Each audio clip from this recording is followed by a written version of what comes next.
And now back to our top story. If you do any of your banking online, please pay close attention to the website you're using. Several members of the Purdue Employees Federal Credit Union contacted PEFCU recently saying the online banking website was asking for some personal information.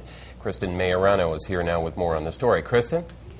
Jeff, after PEFCU received those calls, the credit union's information technology staffers started investigating. They even made a couple of house calls to check out their members' computers firsthand.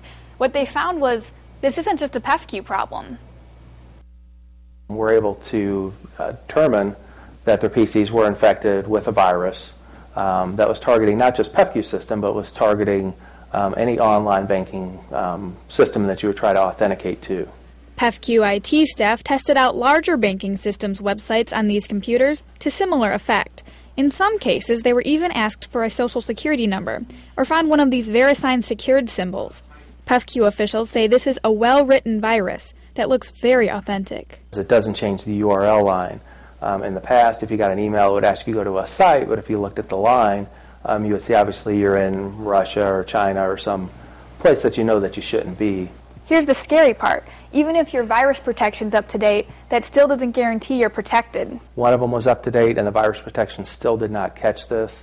It's a pretty low level infection in the Windows system.